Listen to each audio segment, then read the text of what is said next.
Hey everyone, welcome to the Sustain the Range podcast. I'm Lauren, your host, and this podcast is a personal exploration of my experiences in everything ranching. From beef operations to training horses to sustainable farming and regenerative practices, we'll cover it all.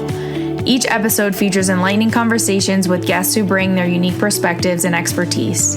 Whether they're seasoned ranchers or first-generation farmers, we all share a common bond and deep appreciation for the land and the livestock we raise. Tune in each week for engaging discussions, inspiring stories, and practical insights from the ranching community, and let's embark on this incredible journey together.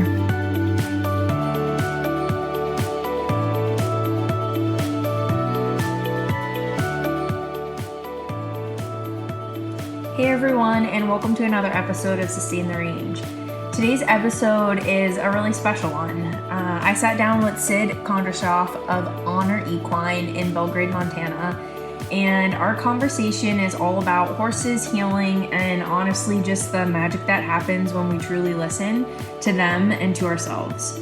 Syd is an intuitive horse listener and guide, and her work lives at the intersection of horsemanship, healing, and soul-level connection. We talked all about how horses help us come back to ourselves, reconnect with our purpose, and move through life with more awareness and honesty. Syd also shares her personal journey into this work, including what it's been like to build a ranch and barn from the ground up, and how listening has shaped both her life and her work. She now offers one-on-one sessions and group retreats and creates spaces where horses help guide people toward clarity, healing, and a deeper self-trust. You can find all of her work at Honor Equine on Instagram, and I will also make sure to add all of her info into the show notes so that you guys can go check her out. So here is the conversation. I hope you guys enjoyed as much as I did. It was such a joy again to talk with her, and you can truly tell how passionate she is about the work that she does and how passionate she is about helping people and horses, and how meaningful the work is and how deeply impactful it is as well. So anyways, here goes, and thanks for listening. Thanks, Syd, for being on the podcast today. I really appreciate you taking the time to talk with me today. I know that this is going to be such a cool conversation. I've been following your Instagram for a little while now, and I just think the work that you're doing is so awesome. And I can't wait to learn more about it myself and to share it with our listeners. So welcome. Thank you. Thank you. Very, very grateful to be here. Honored, truly. Cool. Well, thank you. So I'd like to just kind of start off, and if you can just give us a little introduction on who you are and give us a little background on even like where you grew up. Did you grow up in agriculture? Did you grow up working with horses? Kind of how you got your start, and we can go from there. Wonderful. Yeah, honestly, I have a very strange, wild, very, I call it like a Mowgli Jungle Book life. I'm Canadian originally, but when I was 2 years old, my mom actually moved my sister and I to Bali, to Indonesia. Wow. And, so she kind of uprooted our life. Not that I remember it. I was only 2, but, I grew up on the island. Like I grew up kind of barefoot in the jungle. I had monkeys as pets. Grew up surfing on the beach, like just very non-traditional lifestyle, but I was pretty much a mute. Like I just like did not talk at a really young age. My mom thought that there was, that I had something wrong with me, that there was some learning disability that was there. But truthfully now, looking back at it, I was just so overwhelmed by the world. And just extremely uncomfortable, like didn't really feel safe in my upbringing or where I was, or like there wasn't really much dependability.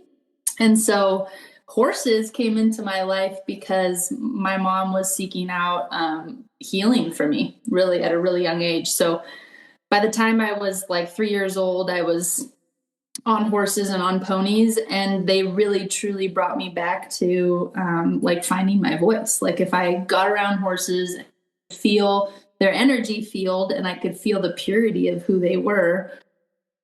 But around people, the people that I was around, I just never really found that. So horses came in at a really young age for me. I didn't really understand the healing that was happening at age, 4 or 5. But I knew what felt right. And so I was hooked into horses ever since, like as a little girl. I went down the whole show route of showing horses, doing hunter jumper. And then around like 14, my mom actually uprooted us from Bali, and she moved us actually to the San Francisco Bay Area, which was like major, major, major culture shock. Yeah. And again, there I was, just completely spiraling, just very overwhelmed. And my mom put me back into horses, thank God, when I came to the US. And I didn't really know, again, what was really happening, but I knew they were always my anchor towards feeling grounded and like feeling like no matter what, I would be okay.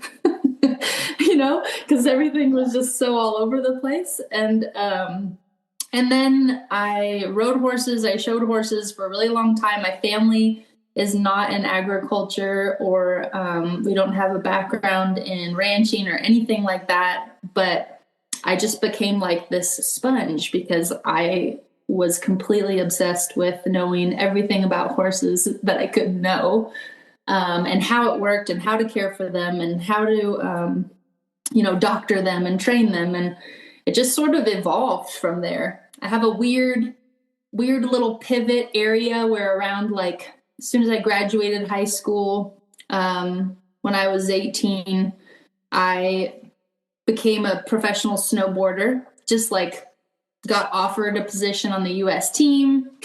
Wow, that's cool. Won a bunch of races. At that time, I was kind of like, maybe I need a break from horses. At 18, I was kind of like, didn't really understand the industry and sort of the shadow aspects of like how people were treating one another in the horse industry. So I decided to take a break, took 5 years off of horses, and pursued being a professional snowboarder, thinking that was the route I was going to go with my life. And 3.5 years in, I got my first really severe concussion. And within the next year and a half after that, I had 2 more really, really severe concussions. And by the third one, the neurologist was like, if you continue to race, like you could absolutely kill yourself. You need to really just kind of think about what you're choosing to do here. By the third one, I was like pretty much a vegetable. I had to be sent home. I didn't really know if my reactions and my responses would come all the way back, because I'd hit my head so many times. And so then again, my life was brought back to horses. Yeah. Where a lot of my days during that healing process of healing that last concussion and feeling like completely broken as a human of not knowing what I wanted to do with my life, I just sat with my old horse, and she just held space for me, and makes me emotional, but she just really held me in that process. And so they have always been this sturdy wave and pulse of healing in my life. It was never something that I pursued to, offer work that was equine healing related. But because of what I journeyed, it felt just really natural. Yeah. Yeah. That's incredible. Like, what a story. Yeah. And, I know we talked a little bit about this before I started recording, but it's just so fitting that we're talking today because of that clinic that I just came off of. There was about 8 people in it, and it was all just about sharing your story and getting down into your nervous system. And like, she was talking a lot about our nervous systems will regulate with other people's nervous systems. And then also how that can absolutely be the same with a horse. And so it's all about, like, when you were talking about your old horse, it was all about having that horse hold the space for you, as well as you holding the space for the horse and being accountable for the way that you are presenting yourself around them. So Yeah. we'll definitely talk more about that because I have a lot of stuff that I want to ask you there. I love to hear stories about people who did not grow up in agriculture because, too, in the horse world, and especially, I've been in the cow calf world for several years now, and it's always been, and I don't know, I would say that maybe it's my thing. I know it's like an insecurity of mine, but I also know that other people have talked about it too. Just feeling like, oh, you can't either get into it because you didn't grow up in it, or if you do get into it, it's by some miracle and you gotta, do whatever you can to stay in it. And maybe you probably won't make a living, all of these kind of like negative beliefs that can come up sometimes. So I really love hearing stories about people who didn't have that background and just how it kind of found them, which is kind of how I feel myself, and I just think it's such a cool part of somebody's story. So yeah, thank you. Yeah, very, very, very blessed. And I truly believe, like if your heart is in it and your heart is pure and the intentions are good, like it all just naturally manifests. And that's what I feel like my life has been. So yeah. yeah. So could you walk us through a little bit of where you're at now and kind of what led you to do the work that you're doing now? And then if you want to share, I'd love for you to talk more about like Honor Equine and what you're doing there. Yeah, absolutely. So it all began, it all plays into each other, but the last 8 years or so, I've been leading retreats sort of all over the United States. Corporate retreats, relationship, couples retreats, one-on-one deep dives for people with this equine facilitated learning aspect. I've also gone to Africa and led safari retreat. And so I've been kind of all over. And I at the time that it all came into fruition, I really wasn't planning to be, again, a equine facilitated coach in any way. I was actually horse training at the time since I was 16. I was like 16, had my pro snowboarder, but when I came back and I was healing from my brain injury, I kind of dove into natural horsemanship pretty hardcore. And I had a mentor that was at the ranch that my horse was at that would have me start all the colts and all the horses she didn't really want to ride because, as you guys are probably catching on, I'm an adrenaline junkie. Or I was. And so I would at the time, kind of get on whatever. And again, like I felt like horses and I just understood each other. Just like I speak their language. I felt like humans were always the uncommon, unknown for me. But I was horse training at the time, and this woman, Coelle Simpson, she's been featured in Oprah magazine, and they were calling her the horse whisperer back in, I think it was like 2008. She was coming to a ranch actually right next door to the ranch that I was at and I was training at. And I had seen her flyer, and to be completely vulnerably like honest, I was kind of like, it sounds like a bunch of hooey, like yeah. What is this person really going to be able to do with a human and a horse in like an hour's time, but that was my little doubter in me and my intellect, but I felt pulled to go. So I sat way, way, way in the back just to like observe. And what I saw was remarkable. This woman walked into a round pen with her own personal horse. It was this beautiful buckskin Lusitano, like stunning. They both looked like they were out of a magazine. Like she had this crisp white collared shirt and like breeches and tall boots, and like they looked so beautiful. And her horse wouldn't come near her. Like all Coelle, who was facilitating, who's my mentor, was asking her was to just go up and connect to her horse, however she wanted or however she normally would. And her horse was like literally running from her. Wow. She would walk across the round pen, horse would run the other way. She'd walk across the round pen, horse would run the other way. Like it was pretty discouraging to watch, especially being your own horse. And it played out for about 15 minutes. And then my mentor, Cole, asked her to just pause for a minute, asked her to take a seat on the mounting block, and just asked her in that moment, what's coming up for you right now?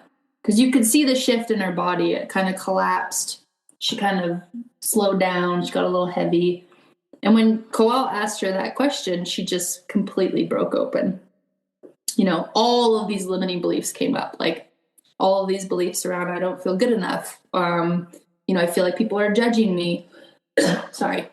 I feel like I do so much for this horse, and this horse, won't even let me come near him. Like, just so much was unloading as tears were just streaming down her face. But what was remarkable in that moment was as she started to actually connect vulnerably to what was really going on underneath all the bravado and the perfectionism and the beauty and the showmanship, the horse literally turned, walked right up behind her and put his head like around her and just held her. Wow. And it was like, I have chills. Like every time I'm going to tear up a little bit. It was just, blew me away. Yeah. I mean, this, and from that day on, I was just like, oh my gosh, I don't know how I'm going to do this, but I'm going to do, this is the work I want to do in the world. And I really, truly in that moment believed, like, if we could integrate that work into the horse industry, we could truly change the whole industry and how we approach horses in this dominating old school approach. So I came home that night. I was so excited. Everything in my body was like, this is it. This is what I'm called to do. And then I looked at her price on her, coaching membership, and I was like, no way in hell I can afford that. Yeah. Which we've all been there. Like, I really want to do this, but there's no way. But that night I prayed on it, I meditated on it, and I wrote her, Coel, and I said, hey, I don't know if you even offer a scholarship. I don't know what that looks like, but I know I'm meant to do this work. Everything in my body knows it. Is there any way I could have like a payment plan or something so I can start this like now? And she offered it to me. Wow. So I spent, all in all, through the program, I did this Coel Simpson's Equus Coach training.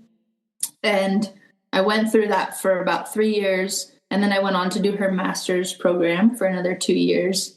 So I was with her for 5 years doing the work, and also at the time integrating it with horse training as much as I could and clients. And after that, she invited me to facilitate with her and travel around the US and offer programs. And so that kind of got me started. And and to be totally transparent, because I know we've all been there, especially if you're looking at doing a new endeavor, I felt so scared. Like, who am I to offer anything to anyone? Like, so much imposter syndrome came up for me. But the moment I stood next to a horse and I stood in a round pen and I started to watch how horses were interacting with people and just lead people to their own answers within themselves with questions, the more, it just came through me as if it was, spirit just working through me. It wasn't me. And to be totally honest, a lot of the program that I learned how to coach, quote unquote, not certified as a life coach, a lot of the time I don't use any of those tools.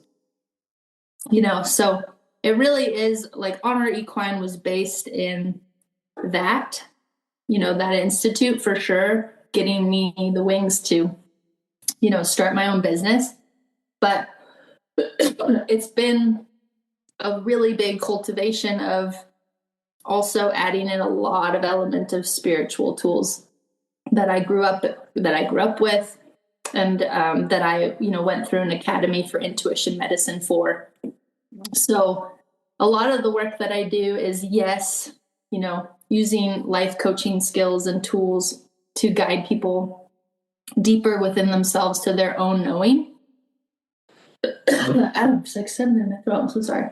No, you're good. But it's not about me offering them really anything.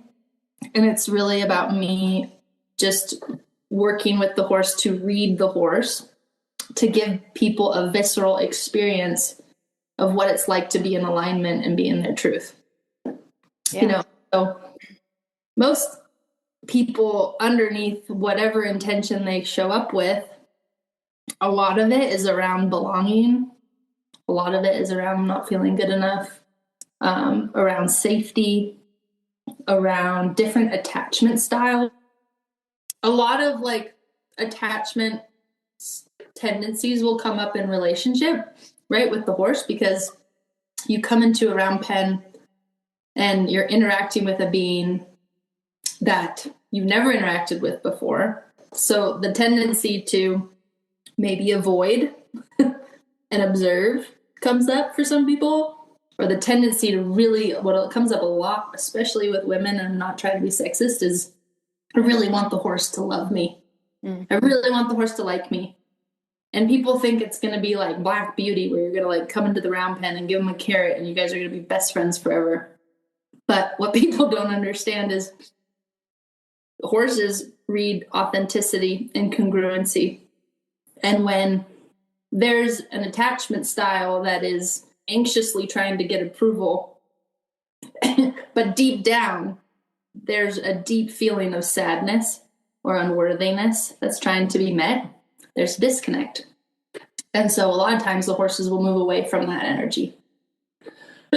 So we're working with people. I mean, every single session is very intuitive, so it's hard to really give a definition of what it looks like every time. But we're really, truly working with people to get to their own safety in accessing who they really are and who they are as the self, without the defense mechanisms, without the attachment styles, without the armor that we all walk around with, that we all wade through life in, because ultimately the majority of us don't feel like we have secure relationship. Yeah. But Google did a study like in 2007 with like work teams, which I think is really interesting. And they were measuring success within the workplace. And the biggest, like the highest level companies with the highest level success were the companies where people felt a high level of safety. Safety in making mistakes, safety in asking questions, safety in exploring new ideas. And so I really believe that if we can learn alongside the horse how to be in a safe container and access our intuition and what's really truly us, we can navigate freaking anything in the world. Yeah. Yeah, and it's so amazing when you say that, because earlier in that workshop, the instructor brought up that when she was first learning all of this work too, she was working with another instructor. I think she was in an arena and there was like several horses loose. And the instructor asked her, she was like, "What are you angry about?" And kind of thought about it for a little bit. And then she's like, "If you need to yell and scream, go ahead." And he was like, "Just close your eyes and just let out what you've got to let out." She's like, "Well, I don't want to scare the horses." He's like, "Just do it." And she's like, "I wasn't, throwing my hands or anything." She's like, "I was just letting everything out." This went on for what felt like a lifetime. But she said within several minutes, she opened her eyes and all of the horses were like standing around her. And she was, "What?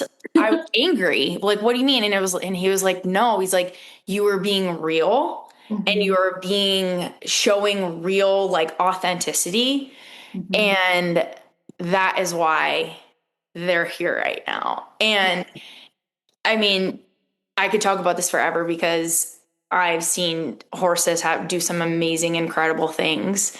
But that piece right there, especially like even when you're talking about like horse training, like if you're in the horse training world, that is such a key piece of training a horse. And like getting, we hear all of these different things about getting from their feet, you get to their mind, and all of these like different things. But what does that actually mean? and like how to put it into practice is a whole other thing. And if you're doing that and you're completely dysregulated, then you're only gonna, just like you would a kid that was in a dysregulated home, you're just gonna shut that horse down. Mm-hmm. Or you're gonna cause a bigger reaction. Right. Right. And which happens like so often. And I've shared about this before, or I actually don't think I've shared about it like on the actual podcast yet, but I just came from a ranch, and I'm not going to share the name of it, but it was not a very good situation. There were several things that were upsetting and disappointing, but one of them was like how they treated their cows and how they treated their horses. Mm-hmm. And I saw them training a couple of times, and it was so upsetting to me because I'm like, we're still doing it this way. And it was the old, like, pretty much breaking the horse's spirit. And anyone who's been in the horse training world has seen some level of that. I felt so much for that horse. And I was just like, I had a moment where I'm like, I've got to help. And we can't still be doing it this way. And I know, like, when you talked about in the show world, I don't have a ton of experience in the show world. I haven't done that, but I've been at different barns where it was like a show barn. I've worked at a couple, and there's a similar, there's a similar element in some of that world too. Like when you're bringing competition into the picture, yes, you do things to make you win. Yeah. Don't be ready. Yeah, exactly. So yeah, I love that I love talking to somebody about this kind of work because it's so important for people to hear and for people to know, like, you know, in the natural horsemanship world at this point is kind of like, well, what does that even mean? You know, kind of like regenerative agriculture. Well, what does it actually mean? Like it could mean a whole different things to every single operation. But, yeah, just being able to like share all of this and see that people are like, we don't have to do it the old way. And there are some really great things about the old way. Like, I'm not saying, I've worked with a lot of cowboys who are incredible, and they are the best. Like, advice that I ever heard was to be a horseman and a cattleman is really unique. You want to be both. You don't want to be one or the other. And you respect those cows because they're your livelihood. And yeah. I think the same goes for the horse world, you know? Yeah, absolutely. Yeah, I totally agree. I mean, I feel like you can't lose touch of the little girl or the little boy that fell in love with it because they felt the heart and the purity and the connection, and that's what they wanted to be a part of. It didn't involve anything else, you know? Yeah. And I always remind myself of that, even to this day, where, yeah, like, I'm around, we have an amazing horse ranch in Montana, and I've been able to create this vision, the entire vision of all the boarders, the horse boarders we have here, and all the horses, and I've been able to handpick every single person so that we could really cultivate a space in a ranch that was conscious and that put the horse first and that was on the journey of growth alongside them. And I remind myself even every day in it of like, don't get caught up in the expectations of any single horse here, because I do train horses still. And I do have that old mentality sometimes come online that says we should be further along. Sure. But I know that isn't real. Like, I know I'm making that up because there's some level of pressure I feel that there's no one putting it on me except me. Yeah. And it's just an old belief. So what has it been like for you launch this business and get it off the ground and really put your vision to life? Yeah, it's a great question. I was actually out here in Centennial Valley at J. Barrel doing a couple workshops for Honor Equine, and I would come out every summer and I'd do workshops and I'd stay as long as I could in Montana. It felt like home. The first time I set foot on this land, I just like knew this is where I needed to be. Didn't know how it was going to happen, but I knew this is where I wanted to be. So a year ago, I got this opportunity to basically start from scratch, like open a ranch where there was no horses on the property yet. There were no borders. The house was completely a mess. It had to be completely gutted and redone. And the whole property did, to be honest. It was pretty run down. And it was kind of like a hoarder situation. So it was a lot of work looking at it. But a year ago when I walked the property, I was just like, yeah, this is it. Like, this is where I want to be. We're the base of the Bridger Mountains, right outside of Bozeman. It's so stunning. And I just could see that the land, this might sound a little weird, but the land needed some healing. The space needed healing, but I knew that a vision was possible that could be just really magical for this area and hopefully outside of the area as well, just for anyone to come.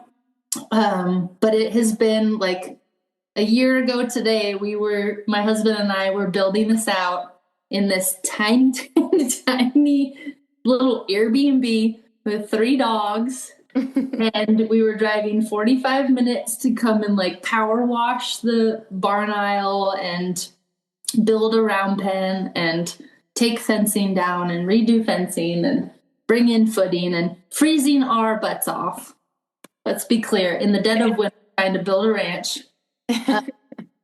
And then just going, where are the people going to come?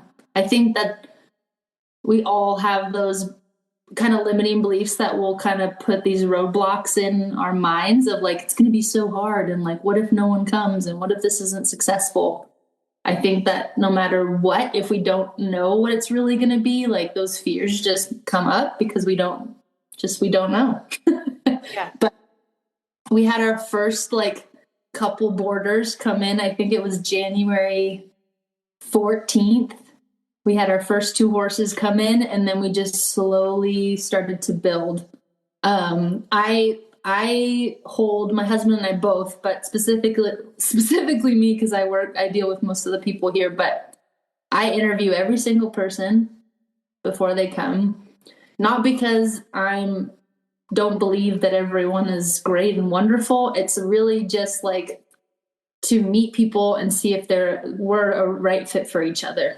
What the intention that we're holding for this ranch is in alignment with what their vision is for their horse. And, there's nothing wrong with anyone being on the competitive train of high level dressage or reining or whatever, but we're not that ranch. Our ranch is called Spring Hill Community Ranch. Like, we are here to be a conscious community and partner with our horses in that way. So, we do the horse boarding. I obviously offer my sessions. We have some really sweet horse trainers on property as well, just to help people if they run into anything. And we just, our goal is to keep bringing amazing clinicians and people into the ranch that can offer their beautiful healing in this world. And so we're really excited this summer we have a wide variety of everything from more healing work, like Liberty work with horses, to a roping clinic, Nice. to Josh Nichols, who's a great natural horsemanship trainer. And then once a month, we do like a community roping night where we just invite anyone and everyone. They don't have to have a horse, but that they can come to the ranch and barbecue with us and meet us, and we all hang out and rope fake cow dummies, and just another way that we can bring the community here and they can be a part of it, even if you don't have a horse. So yeah, it's been a wild journey. Yeah, but what a beautiful testament to just all of the work you did previously. And then obviously it doesn't sound like it was an easy road, but it seemed like the doors opened up at the perfect time. And it sounds incredible. And I think it's really cool that you interview people and make sure that it's a right fit, because there are some places that, just different mentalities, which is not good or bad. It's just different mentalities and looking for different things. And to really create a space where everybody kind of is on a similar page is so important. Yeah. And it sounds really special what you guys are creating. Thank you. Yeah. They have just the most amazing people and horses and all the furry friends that are in our house, of course. But yeah, it's just, and you can feel it, people, like, without saying anything, people will come onto the ranch and they'll go, whoa, this just, I don't know what's going on here, but it feels really good, or it feels really different. You can feel like that there isn't this air of judgment or comparison or criticism or competitiveness, Yeah. like, and that's probably been the hardest part, is just being the person that is really holding the space of when that stuff has come up in the beginning, nipping it in the butt. It's been a big area of growth for me because I'm a recovering people pleaser. So yes, you're talking to one as well. Right on, girl. Yeah, and that's hard. That is hard, especially when you have, like, you're in a position where you can say, like, this isn't working out, and that's not an easy place to be sometimes. So yeah. I'm very grateful that, I went through Martha Beck's life coaching certification, because I do feel like I can, every single person has goodness in them. It's just like little weird coping mechanisms that we all have that affect other people that need to just become aware of, Yeah. It's like, no one's doing anything intentionally. Right. Absolutely not. We're all just trying to do the best we can. Yeah. That's so true. Yeah. How did you and your husband meet? Oh my gosh. I always love to ask that question. Yeah, it's so funny. And if you don't mind sharing, and if you don't. Oh, I'm okay. It's so funny. I was, again, just the universe and God, whatever you believe in, but I'm going to be totally transparent. I'm not a relationship girl. Like, I never really wanted to be in a relationship. I definitely never had, like, a goal of getting married in my life. Like, it just wasn't, that's not how I grew up. I just was like a wild child. And I loved my space and I loved my animals. But I was pro snowboarding at the time, and I came back to I was living in Tahoe, California, and I came back to Marin County to see a couple girlfriends. And we were, like, going out to a bar, super classy. It was like a Wednesday night. It was like a random night. I wasn't even drinking, but I came to meet my friends. And my friend, actually, Ariel, saw my husband, Ryan, at the bar and was like, oh, dang, he's so cute. Like, put on him. And I was like, have fun. Yeah, that sounds great. Go for it. And he went over and he ordered the same drink that I usually would order, which was like a shot of Jameson whiskey and a PBR, cheap beer. Okay. And she thought it was mine. So she was like, did you order that? And he was like, yeah, this is my drink. And she was like, you need to meet Syd. And we became friends. He at the time was a professional mountain biker, downhill mountain biker. And so we became friends on just being professional athletes. And I wasn't living in the area, so we just became friends. And long story short, like, when I got injured and I was around, we just kept running into each other. It was super weird, but I'd be at a coffee shop and he would be there, or I'd be walking my dog and I'd see him on a bike, or just, like, we kept getting pushed together. Yeah. So we finally were just, like, hanging out, and it just evolved into dating. And then on a Monday afternoon one day, he was like, will you marry me? And I thought I was being punked. Like, what? It was like on the couch. I was like, is this a joke? Are we, like, because we hadn't even really talked about it. But yeah, he's my best friend, and he's amazing, and he's a total ranching cowboy now. Okay, yeah, I was just gonna ask, does he do all this with you? He did it for 10 years. Okay. And then when we moved to Montana and we started this ranch, he fell in love with it. And we have a couple really great neighbors that are cowboys, like working day workers. And Yeah. he felt really inspired by them and got kind of taken into the fold. And so now he's like full free day worker, as much as he can cowboy, he will. He's always on the roping dummy and working with his horse and just learning about cattle. Yeah. That is awesome. Yeah, it's really sweet. Yeah, that's such a great story. I love that.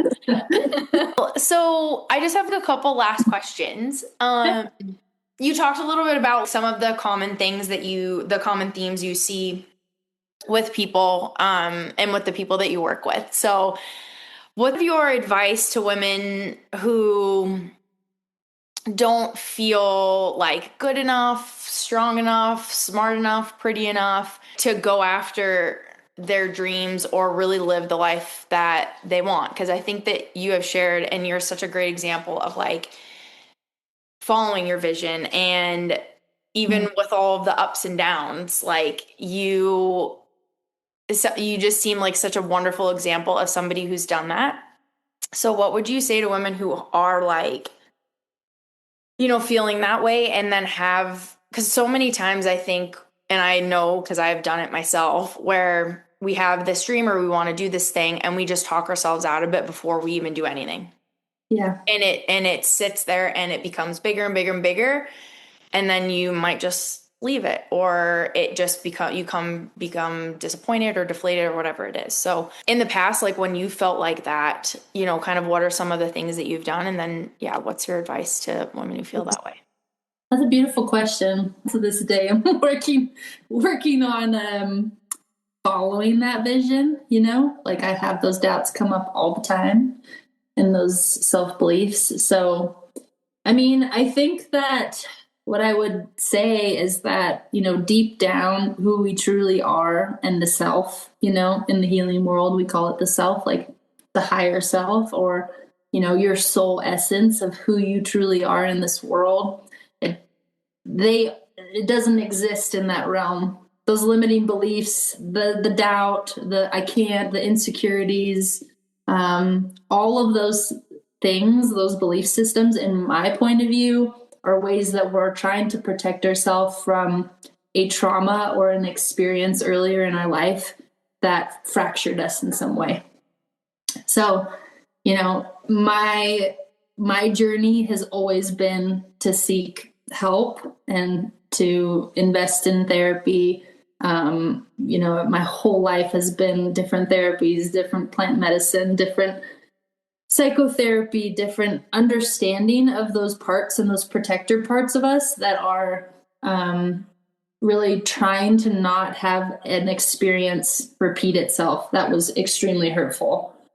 So those doubts and those insecurities are usually, I think for a lot of us, related to feeling a level of rejection, or feeling a level of judgment, or feeling like we're not good enough, or, feeling like we're going to be criticized and held to the fire, because our world is pretty brutal. Like people ream you. So if you don't have a strong sense of self, it just can rock you right off that vision so easily. So like for me, I think, investing in the work to really discover who you are and look at all those parts that do play out. Like I tell clients all the time, like take a journal and write down the limiting beliefs and the thought patterns that come up all the time. Like just start journaling, get a blank page, whatever, track it in your phone, but write them down. And then you can start to categorize them, right? Because they'll be in certain categories. They'll be in categories of worthiness or insecurity or judgment or fear or whatever it is. You can start to put them in categories and then you can start to, with support, of course, because it can be triggering, but explore, those parts and how old they are and what they're trying to protect, what they're trying not to experience again.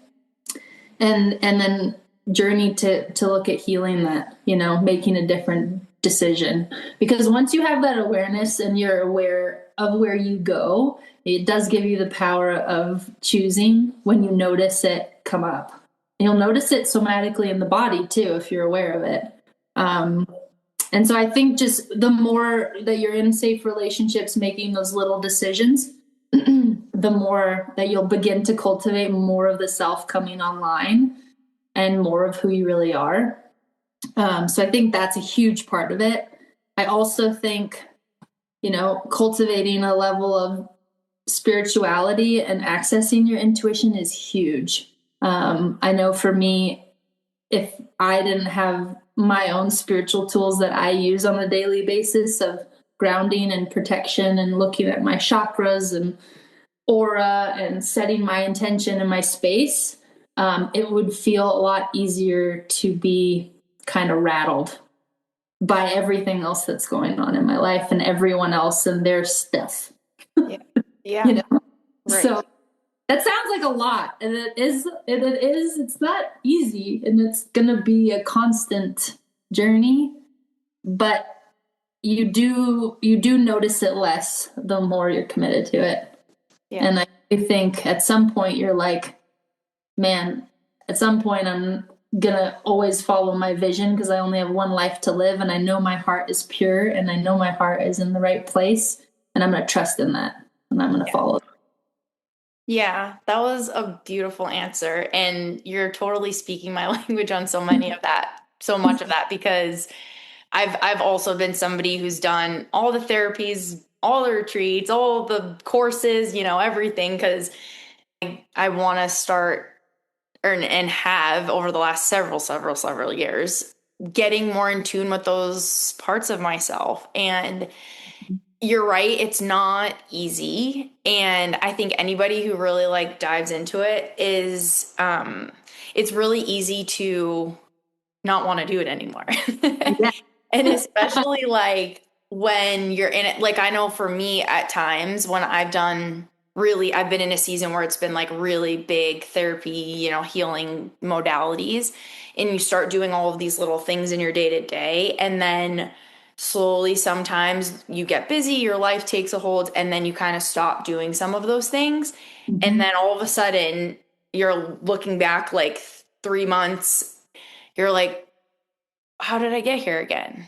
Yeah. And, and sometimes that's just a new season of life, a new level of life. But I know one thing that I've learned throughout that is that you can't stop doing some of those things. Those have to be a constant thing, even on the days when you really don't want to tap into my feelings right now. Really don't want to, but forcing yourself to do it is so important.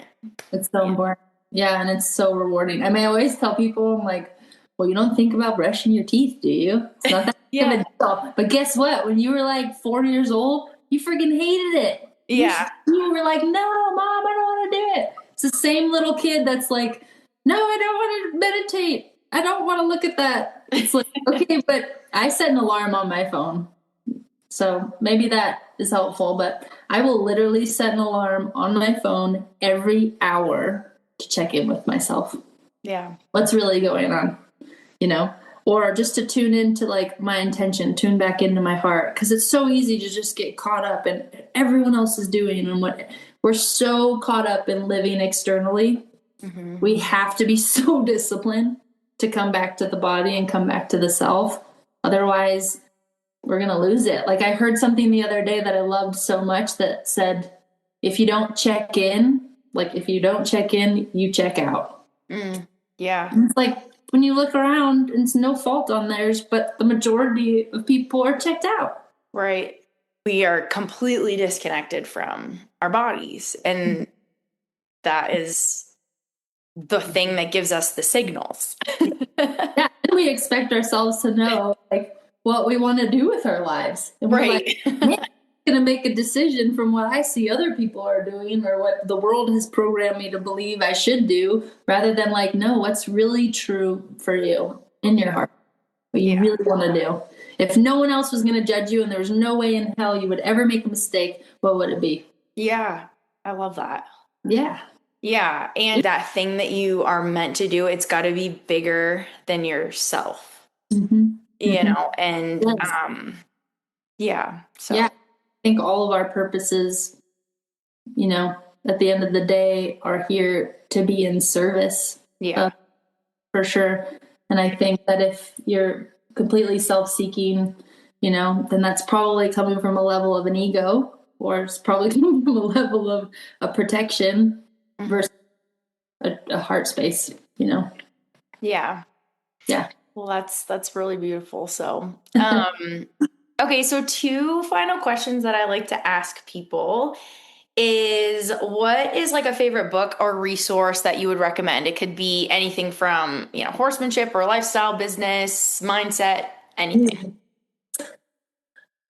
Well, I love one of my favorite books, if we're going to go into horsemanship, just for like horsemanship wise, one of my favorite books in the world is True Unity. Tom, just absolutely love that book. Anything by Mark Rashid or Rashid, also love his books. Absolutely beautiful work, and beautiful human.